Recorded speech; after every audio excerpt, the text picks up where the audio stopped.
No.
Matulele mo le whakalofa i le nei kai au, kai au to au le ri, kai au mātou le fie, i lewa na lolo, i le wā le nei kai au,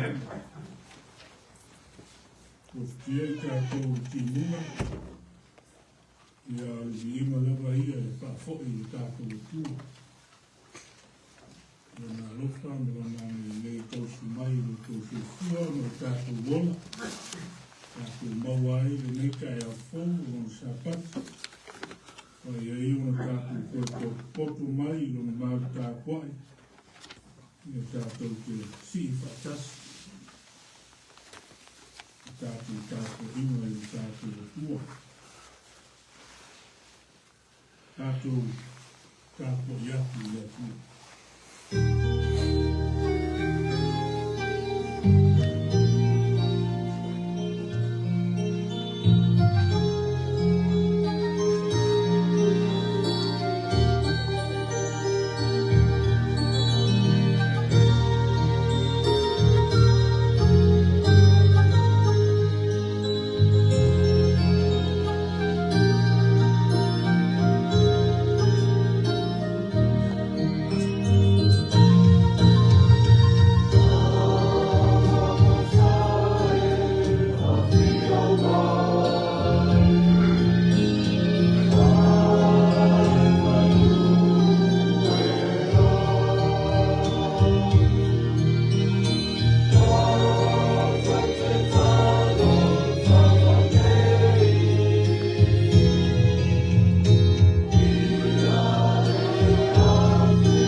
O mea o whai e le li, o mea te tele la vahia.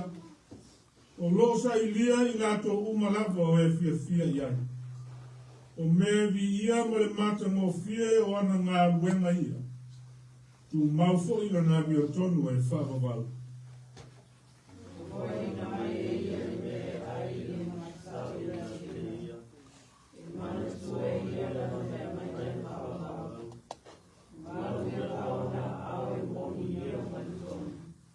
Wow. I tātou whaitau whaatasi.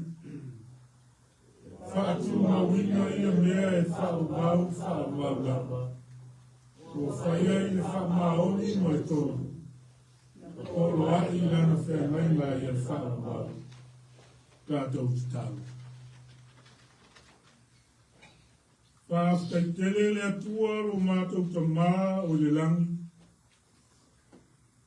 Wa lea wa e toi e whaapoto poto ina mai la wa kalesia mau tangata i le neitai au fou. Ka e au tu toa, ka e au tu awhile mu o lau whi. Ka lato mo moe mo mātou malo lo i moenga. Ka sa wha maru mai o wa awa rofa e tausi ai le soifua ma le oga o utamata. E atua, e o mātou wafe ina lava hafe ina ifo i lau o fi. E ala i loa nganga se ia fio mai. Se e whapa ia ina le neisa uninga a toa mo mātou tangata. Ka tumu ina i mātou i lau tumu a toto. E mawhai ai ona mātou wofo ina atu le nei tāpua inga. I le nganga ma le wha maoni lau. Mātou wālau e ala i lo suafa Yesu. Amen.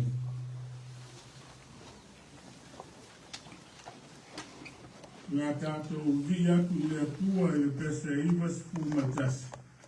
Iwas pumatasi pese.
Tātou tusi whaitau i nei tai au.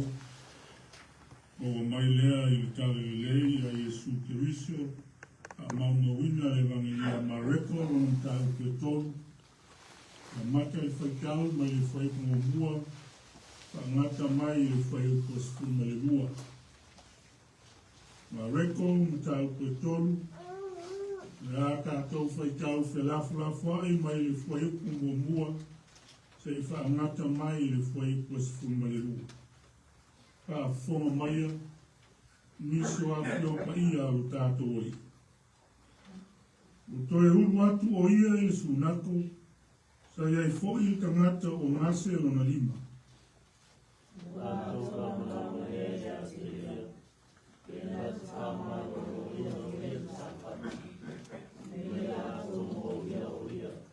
O fetala I atu ia I le tangata o ngase lo na lima. I nā tu lai maia I te tonu. Fetala ia tu mea o ia ia te lato. Fetala ia mea o ia tau.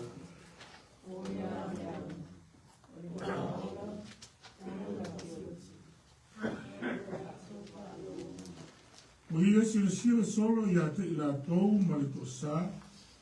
Ina wati ngao lo na fina ngalo. Wa o latou loto ua maa.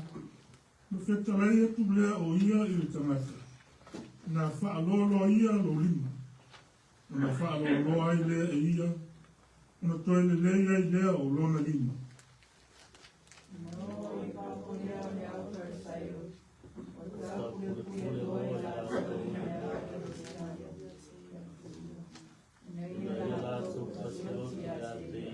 Na o Yesu, o maliu atu o ia mo na so o e lata ane I le vai.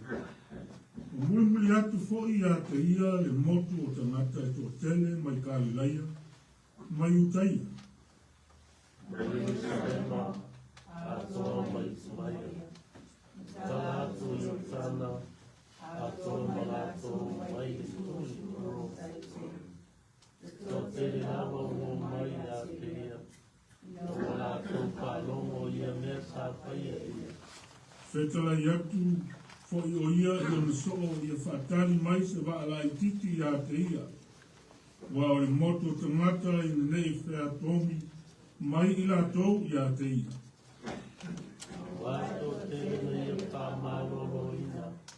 O leo o te taumi mai a te ia e na loa pati ngā. Na ia lato pai mai a te ia. Wa nganga le anga foi, o lato I loa mai o ia, ona whapa u lea o lato I ona ruma, ma lato u ala langa, o e lava o le alo o le tu. O me tuala mara o ato. O nei lato pāria o ia. Ia whamanuia mai le tua, e ala le tātou whaitau, ni whalongolongo I ana awhion pa ia, ma ia tu mau ia te ia, le viinga, nei maso umai o I le whaavau lava. Amen. Toi pese e ua se lau fitu skuru malitolu, tātou to toi vidi ai I le tu. Ua se lau fitu skuru malitolu ni pese.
tātou, whaita, mawhita o le soifuanga nei. Nā ngā tōre nei wai tau mārulu, ia whapea fwoi, whamai, pesi mai o tātou tini, ia maise o whainga le whiri mana au, ia matia ai o tō soifua mo tātou wola whatua tua. Ia ele whailaga o na tātou ka ofi le tātou sa ili le tu. E au lava o na tātou sa ili atu i le tu. Tātou te maua ai le tō while muu o tātou loko mana tātou ifo matutalo i le tu. Ioe le tua sili ese lava la ofi. Wao la ofi o le pule au au. Le matai sau o mea uma. O la ofi o le na fofo ina le au au mea uma.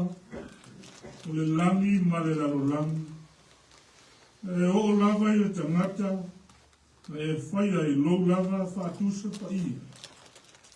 A e mana vaina i ai le ola. Na i ola manuia. Na lue ma whaafoi atu le vi inga i lau fi. O le nā le whanau naunga. Na o tangata ma lau e kare sia le neitaia. I o mātou poto mai. I o mātou rivii. Ma whaaneen e ina no suafa ia le atu. Ngā mātou tō mānatu, le whainga malanga a mata lau e kare sia mo tangata, le kua. E tai ia i lava i mātou ma whainga leanga le whili mana au. Tau whaase se ina le soifua whatua tua o tangata. E whapea foi ma whita ma whaina tau le soifuanga i mai, ma wha mai pe pesi mai o mātou tino. Ia o ia whita uma o le soifuanga. Ia le wha vai ai. Ia nganga ma le loto tāpua i o tangata i laufu. Ia lava ua mātou koe poto mai le neitai au le atua. E wha malo ma wha aftai lau wha tau kaina. Ne nāwa yaso o mau atu. Te angai ai o tangata ngā rulue. So se whale whai ngā ruenga ma pisi nisi. O whaiwa foi ma whatu ai ngā tausi a mātua. Tausinga o whanau e maisia o mātou ta māmati nā mātutua. Sa tāpua inga whaiva, tōnu o mātou a inga mwhale. E le ngata i lea o le whenga iai o whanau maa o onga. O mātou whi au masani ma fuafuanga whaare a inga. Ia e maisi o rungo aga te lo mawe. Tā whi o ai ai o tangata i le tū ma le tū. Mātou la ngona rabu. O pai mai o ao ma whanu. O maloa ngana wha mawhana whana ma wha lotu tele ina o mātou tangata le ato. Le e o mātou toi au lia muia ai le nei aso. Tā whatai lava le atua. O ao lawe ai. Lea o mātou toi poto muia ai. Mātou maua munui ai le nei aso fō. Ia o si aso e whapopo mai. Ia aso whaitau ino o mātou o. Mātou te whaftai tele. Ono le tele o au whaunianga i shose mea. Ia o mele le uma o e saunia pēa ma tāpena. E whamanui ai ngā lotu o lau e kare sia ma o kanata. Le ngate lea o me alofa taua o e saunia. Ma whamanuia ai lau whanau. Ia mātou te ngāri mue ai. So soani ai. I lo mātou wola nei. Ai te mā i lau tau simu. Mātou te mā, ki nā mātou. Tele lava o aso, mai tu aso. E le ato toa ai le marosi. E whaftai o lo whafuoloa ina pēr. Whapopo ina pēr le marosi o lato wolo. Walo lato soifua fia uona ma tautua pēr lau o fia. Ela i lau whiauna lau ngā wena. Whaftai i o au la vea. Ma lo mana whaamaro lo. Te māma ki nā. O lau whanau o lo mawhitia pē. E ngāta i tonu o le nei e kālesia. Ai whaapere lalo langi a toa mau tangata. Lo sa ili malosi i lau fi. Whaftai ta mā i lau mana whaamaro lo. Ua sa e whaamanuia i waila au ma fuala au whaongaina. Sa e wheso soani i sa i linga li ma fomai. Li fomai ma tamai tai fomai. Poto mai ata mai o maua ai sa i linga ma tong fitinga. Ua se malosi whafoi i lau whanau mawhatia. I ngata i eo lo whato tolia tono whalemai. Ai whape fo i te tono o ai. Whafkai tele lava le ai. Te li iero mato o li whao. Wa o lo lava mana. Ma lau whetalainga i a tūla. Ma we whato tū. Ma wai le malosi fo. Sa ili ai pēa lau o fio mga lue. I lau o fio le atu. Mātou te tāro fo i le atua ma mana tua i le neitai au. O tangata o mātua ma whanau. Mō tu sia māwhtanga pele i le oti. E wa māwhana whana ma wha maisi le nganga o lau o fio. E sosoani i wha moe moenga. Lau singa a wā. Wha moe moenga.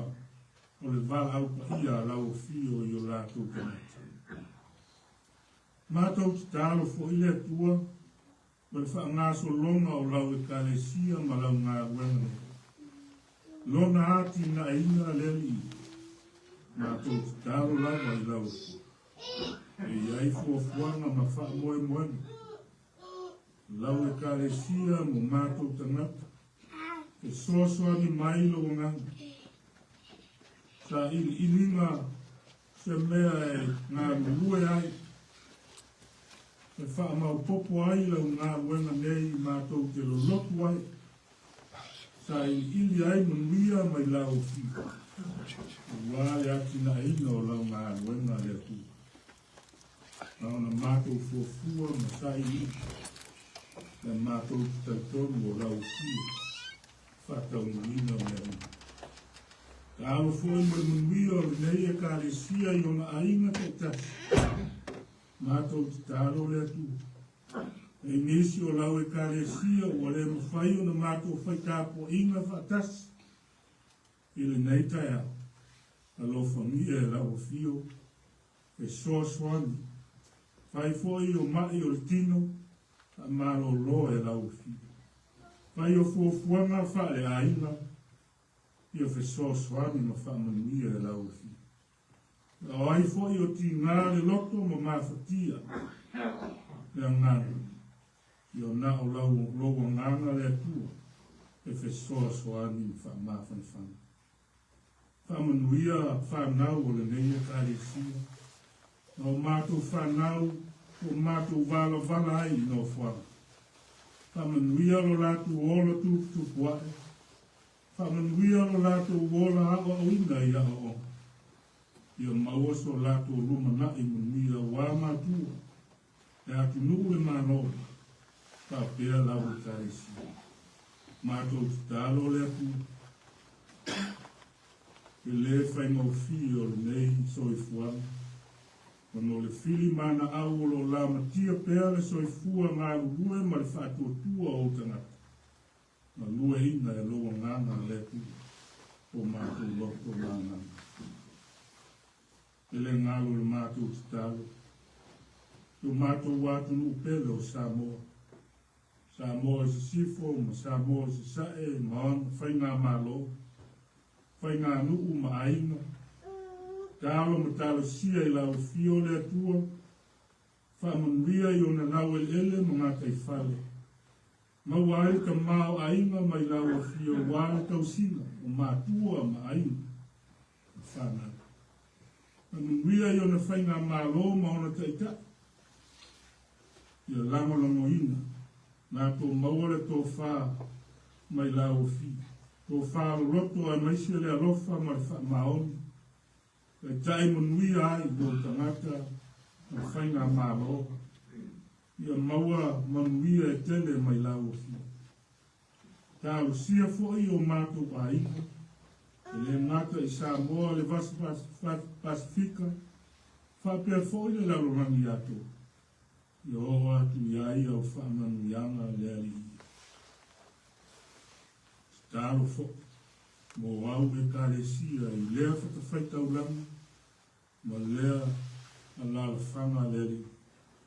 Pero ngā lue ai lau au whai ngā luenga tō fia. I e alofa mi. E maua pēr le maua tele e au au. Maua le ola ma le marosi. Mai se le nganga o lau fia. Wa le ola whale nganga o utangata. So swani fo I ngā wenga wha misio nane a lau fio le lau langi ato. Whamanuia I au o onga tala. Whamanuia fo I au a onga wha whai au. O ao ta wina ai lau whanau. A wale tala ina o lau tale lenga. Ia whamanuia a laku tau na whaina unga. Ia whapea fo I whanau o lo tūna atu. Tono a o onga maulunga o kolisi ma universite. Whamanuia lato taun whainga unga leli. Ia whatele ina I pēr le vi inga o lau fi. Ia alu lau tano le lei le ne yaso. Ia alu ma le mana leli. Taimi o luma mātou whaalonga longo se upu mai lau a whionga pa i. Tala la mātou whaalongo ia mātou whaalongo mai manina. Au e wheta lai mai. Ko le mātou te tāo fo I le tu. Ka lofa mia lau whanau mawhatia. E o lo fia ai ma fia whainu. Lo fia maua ni mea no nofo ai. Te sosoani ma whamanuia atu lau fio le atu. Le tau marulu. Le whesoa ina o le tau. O mawhuie ma matangi si tele. Whamanuia ma whamawhana whana atu le nganga o lau fio le. Kua fuanga ma lawa singa lau pūlenga, ma lau e kare sia o au I le nei tausanga. Ia wali tia e o au rofa le ia manuia ai meu. Le nāle mātou te tāra. Whaatasi ai ma le mana o malilo o le tangata la wai. O mātou wofo ina atu le nganga whaatutu. Ia whai ai pēra lau lava whinanga. Ai leo mātou lo. Lau lava swafa Iesu le lii ma le whaola. Wala tuai no mātou te tāra. Amen.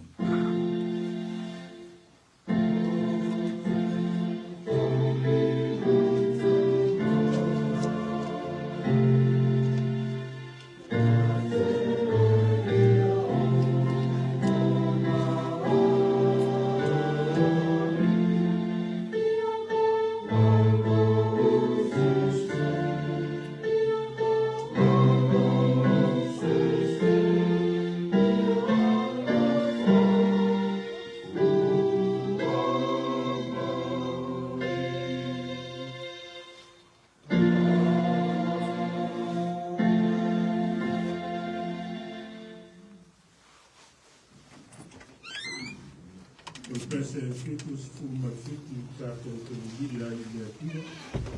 Fitus fuma fitu pesa.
whaitaulanga ai mo lau whiau ma lau ngā wana.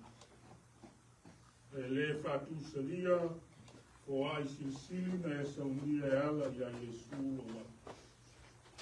E tau lava o se mea i longa ai. Mo mātou fia whaai ma ngā rurua te. Mo lau fia e ala i lau whiau ma lau ngā wana. E mātou tālo se ia whapa ia mai ale nei whaai. A tasi ai mo mātou tangata. Ala atu i a Yesu e mātou tālo. Amen.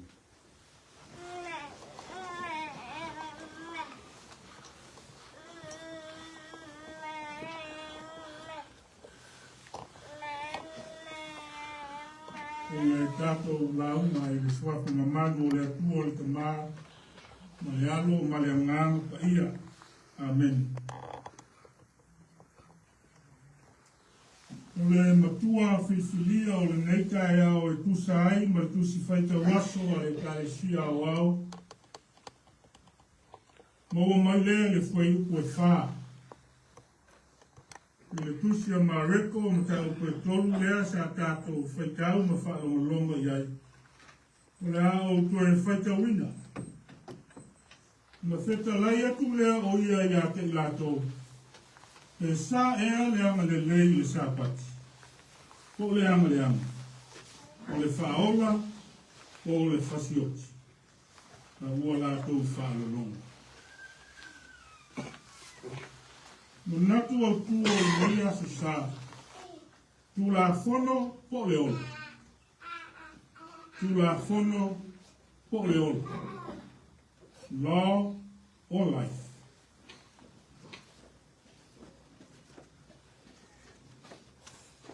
Tulafono ma le ola o mea patino ia le atua. Na ia fua ina mai mo le tangata.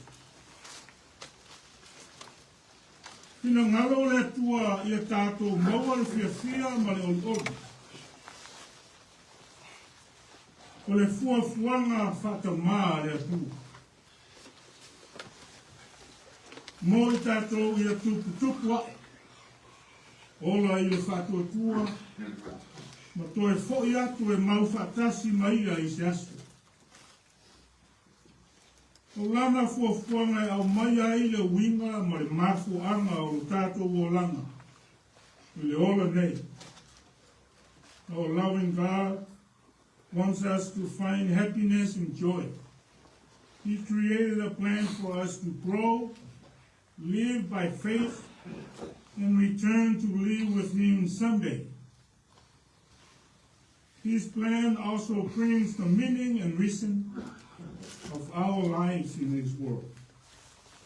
That means centering our lives around God, learning to love God's family, being mature in spirit, and telling others about God's love. Ia o ngā tonu le atua, i o tātou o langa. Ia o ina le alofa. Ia matua whaeleanganga. Na whai loa I tangata le alofa o eku. Na whesili le tasi o ao Tulafono tau whasese I a Yesu. Lea oa oe. Lea le poloa inga e sili o na tāua I le Tulafono. Na tari Yesu. Ia e alofa atu I le ri ilo o tu. Ma lo loto atoa, ma lo wanganga atoa, ma lo manatu atoa. Ia alofa atu fo I le lua titua oi. Tei o oe lava I atoa. Ua tāo whai e Yesu. Upu uma le Tulafono I le upu e tasi. O le alofa. O le ua alofa, ua ato toa luna ana I le Tulafono.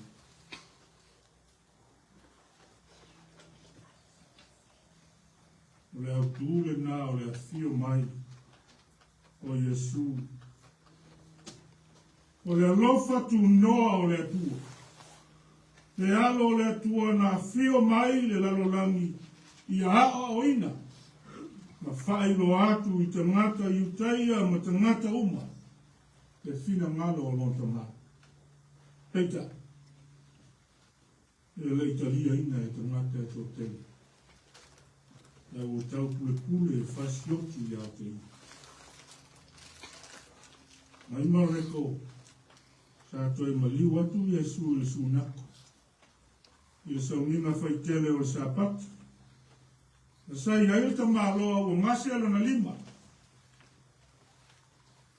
O le lima ngase o tau silifia. O le lima o le ngau yoi. O pe. E le popole la farasei o le ta maloa ma. Le ai. Asa lato fia va ai. Te wha mata e wha malo lo o ia Iesu I le sapatu. Hei sea. Ona lo lato wha winga ina. Wha e tulafono o le sapatu I Kristo. Lato tua ia Iesu I le solia la lato tulafono. Wha pia mai e le mawhai o na vatu se tonga fitina. Whafo mai se tasi o sapa. Se ivana ngā ei o lama tia le oro. Nga o le mea e ofua. Le au fariseo lewa le. Nga lātou solia le tulafono a le atu. E ala I le tau pule e whasioki e si. Nga manatu o fariseo. A whai e whaamaro loa Iesu e tu maro ma. E ma whai o na lātou maulia o ia. No le tau ma whai lama. E whaia se whai masinonga whaasanga ia Iesu. Le au fraseo o loto ma aa. Le malama lama ma le talitonu o Iesu e pule I le sapatu. Na sila fia lava Iesu. Sila fia Iesu o rako mana. O leana ia wala awa tua I te maro. Sauto.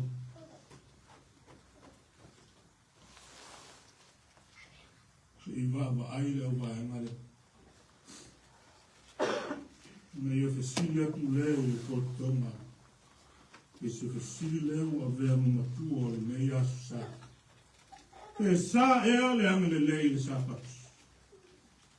O le anga. O le whaola. O le whasioti. Sa le aisa la tuta. Nā o le whiwhi le bu. Langa le ana I tai Iesu. Whaanoa noa. O la tu loto maa. Whanoa noa no lato winga, sama tua le tala whea mai. Mo tangata na talitonu lato te lata I le tu. A le ita no le matautia, o le tonu na lato saunia. Na tu ni hatu I le nei ali. Malo ma. E tala ia tu leo Iesu le to malo e whaalo loa atu. Lona lima. O ia whaalo loa. Una koe whaamalo loa I le. Koe le lei. Le lima o le nei tamalo. Le whaamalo loa ina o le tamalo na pēru na lima. Whaari ai le pule. Ma le tūlanga atua o Iesu. Lona pule le sapatu. Le ai se tasi. Le lema fai foi al tangata. O se tasi mea na tawhia le fina ngalo pa ia. Mangawe ngalo whare. No one, nor man, nor anything can stop the holy will and powerful works of the Lord. This event showed Jesus' authority and reinforces his lordship over the Sabbath. ua sila fia lava Iesu. Tau pule ne au whaseio. Na le tasi I tuaina I ngoa o Herotiano. Herotiano o te mata ia sa mumbuli. Ta puai a Herota. Ngata ia na lato la malama e fasioti a Iesu. Ono maliwa se leo Iesu mo so. Ia wala au yon so e whakali mai se wala kiti. Ia te i. Tau nuu le isi tu vai e kalulaia. Ia e whikaia I fwoi ma nganga le ana. E mai ua lato whapa u. Iona luma ma lato alalanga. Oe lava o le alo o le atua. Ia e te e Iesu. I le whaatanga ina Iesu. I lato e mori mau I winga ia te I. The demons know Jesus. Yes, they have no choice but to fall to the ground and worship Him. And they shouted, we know who you are. You are the Son of God.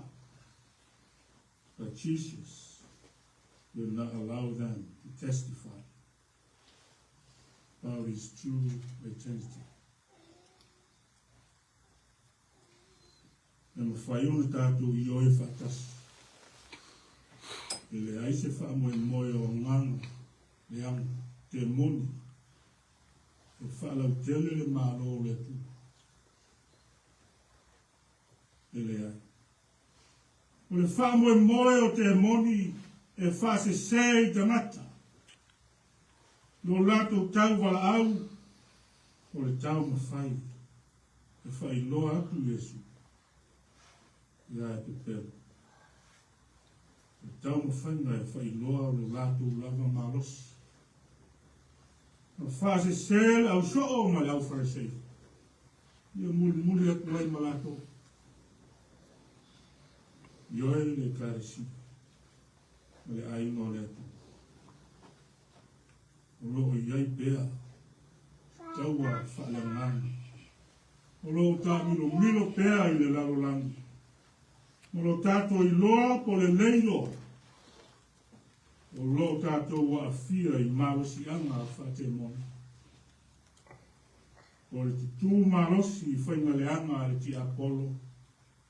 O lapau. Ia tato ofu le ofu tau ato toa mai le tu.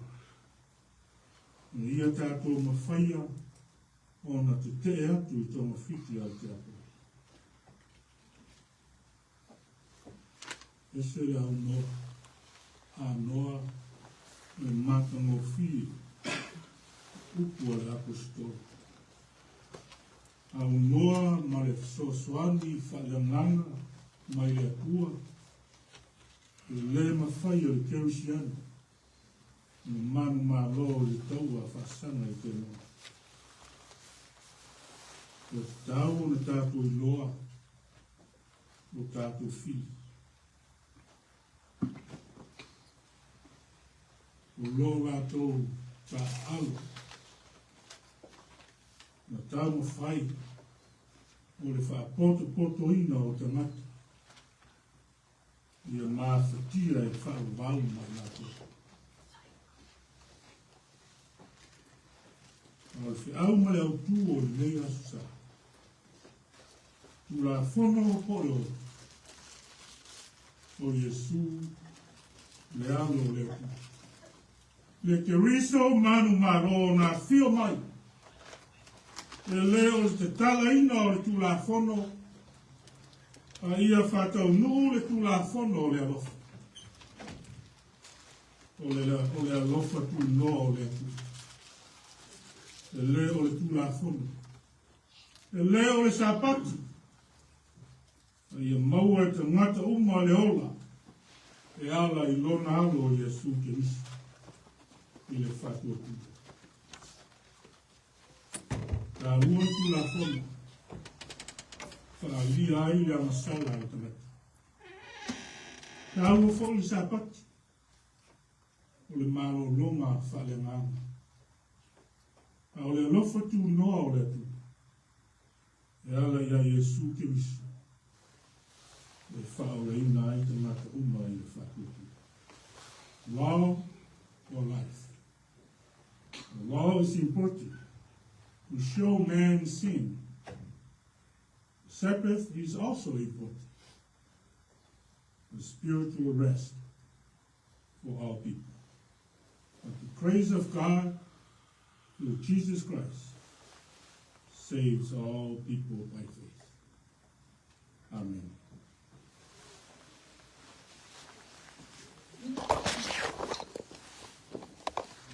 Ora tātou vi atu I le tua, I le pese se lau onos fu malvalu.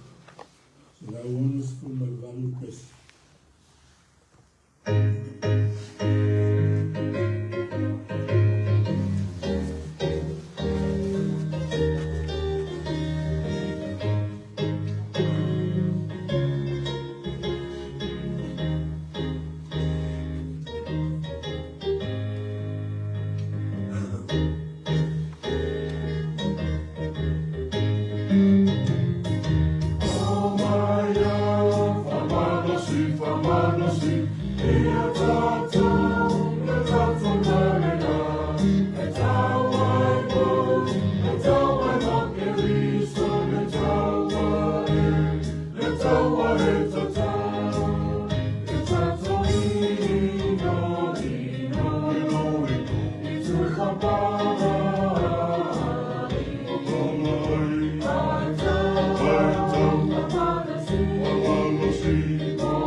Baba